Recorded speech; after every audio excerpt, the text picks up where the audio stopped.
아직 경기도 시작되지 않았는데 벌써부터 분위기가 심상치 않습니다. 단순한 명단 발표 하나인데 왜 이렇게까지 반응이 갈리고 있을까요? 이번 2026 북중미 월드컵 대표팀 발표 직후 가장 많이 나온 말은 의외로 간단했습니다. 이번엔 진짜 다르다. 그런데 이 말의 의미를 하나씩 뜯어보면 생각보다 훨씬 복잡합니다. 겉으로 보면 손흥민, 이강인, 김민재 같은 익숙한 이름들이 그대로 포함된 안정적인 구성처럼 보입니다. 하지만 문제는 그 안에 숨겨진 변화입니다.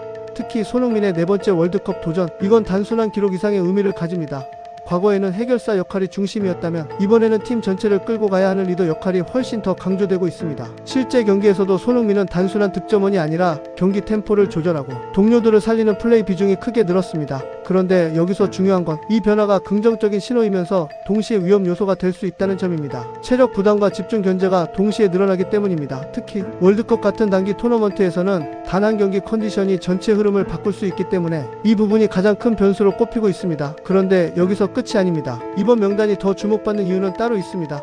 바로 예상 밖 선택들입니다. 가장 눈에 띄는 건 옌스 카스트로프의 발탁입니다. 외국 태생 혼혈 선수로는 처음으로 월드컵 대표팀에 이름을 올렸다는 점에서 상징성이 큽니다. 단순한 전력 보강이 아니라 한국 축구가 선수 구성 방식 자체를 바꾸고 있다는 신호로 해석됩니다. 실제로 유럽 강팀들은 이미 다양한 배경을 가진 선수들을 적극 활용하면서 전력의 폭을 넓혀왔습니다. 한국 역시 이 흐름을 받아들이기 시작했다는 분석이 나오고 있습니다.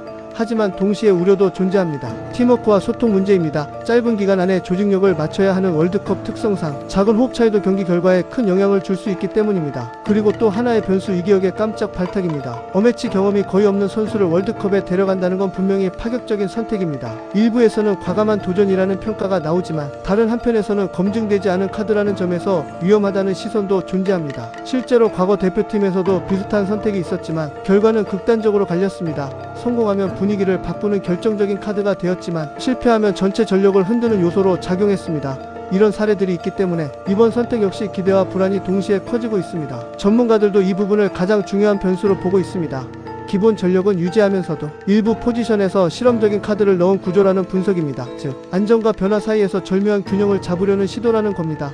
그런데 여기서 또 하나 중요한 요소가 있습니다. 바로 이번 월드컵 환경입니다. 북중미에서 열리는 이번 대회는 이동 거리와 시차, 그리고 기후까지 기존 대회보다 훨씬 복잡한 변수들이 존재합니다. 선수들의 체력, 관리와 컨디션 유지가 경기력에 직접적인 영향을 미칠 수밖에 없습니다. 이런 상황에서는 경험 많은 선수들의 역할이 더욱 중요해질 수밖에 없습니다. 동시에 젊은 선수들의 활동량과 에너지도 필요합니다. 결국 두 요소가 얼마나 잘 조화를 이루느냐가 성적을 좌우할 가능성이 큽니다. 네티즌 반응도 극명하게 갈리고 있습니다. 새로운 변화를 시도해야 한다는 의견과 안정적인 전력이 더 중요하다는 의견이 팽팽하게 맞서고 있습니다. 특히 손흥민 중심 구조가 계속 유지되는 것에 대해 기대와 부담이 동시에 언급되고 있습니다. 과연 이번에는 개인 능력 중심의 플레이가 통할지 아니면 조직적인 팀 플레이가 더 중요해질지 아직은 판단하기 어렵습니다. 그리고 여기서 또 하나 놓치면 안 되는 부분이 있습니다. 바로 시간입니다. 아직 본선까지는 일정 시간이 남아있고 그 사이에 수많은 변수가 발생할 수 있습니다. 부상, 컨디션, 전술 변화, 그리고 추가적인 선수 교체 가능성까지 모든 것이 열려 있습니다.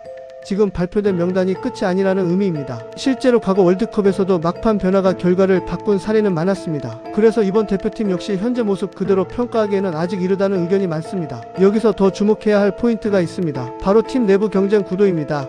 겉으로는 안정적인 주전 구성이 유지되는 것처럼 보이지만 실제로는 대부분 포지션에서 경쟁이 훨씬 치열해졌습니다.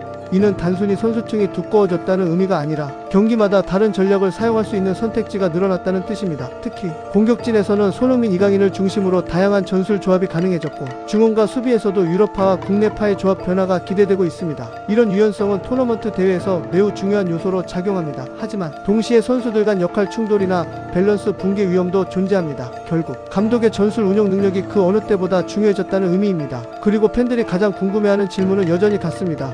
과연 이번 선택이 성공으로 이어질 것인가? 아니면 또 다른 논란으로 남게 될 것인가? 그 답은 아직 아무도 모릅니다. 하지만 분명한 건 이번 대표팀은 이전과는 다른 방향으로 움직이고 있다는 사실입니다. 그리고 그 변화의 중심에는 손흥민이 있습니다. 네 번째 월드컵이라는 무대에서 어떤 결과를 만들어낼지 전 세계가 지켜보고 있습니다. 지금처럼 빠르게 변하는 이슈를 계속 보고 싶다면 구독과 좋아요 부탁드립니다.